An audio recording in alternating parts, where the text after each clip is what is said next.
Le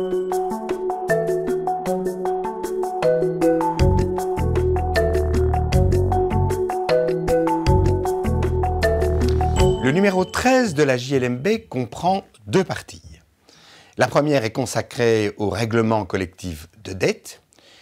C'est la deuxième partie des inédits que Jean-Claude Burniaux et Christophe Bédoré avaient consacrés à cette matière.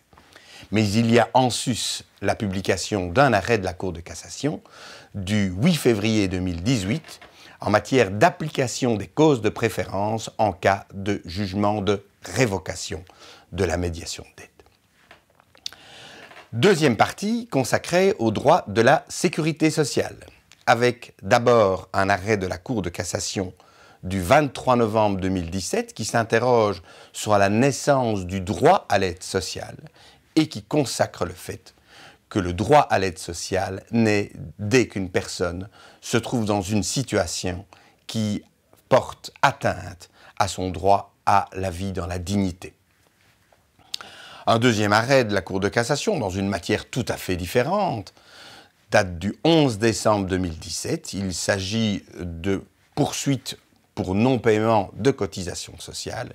Et la Cour de cassation pose que les majorations qui sont prévues par l'article 30 bis, paragraphe 5, alinéa 1 de la loi du 27 juin 1969, ne peuvent pas être vues comme une peine au sens pénal du terme et que dès lors, elles ne peuvent pas être assorties de sursis.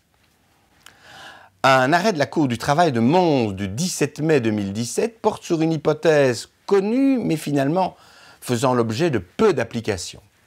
La question était de savoir en l'occurrence si une personne, manifestement assez confuse dans ses explications, avait le droit de se défendre elle-même. Et la Cour du travail fait ici application des dispositions du Code judiciaire qui dit que le tribunal peut imposer à une personne de se faire représenter par un avocat quand il apparaît qu'elle est manifestement dans l'incapacité de s'exprimer de façon pertinente devant les juridictions.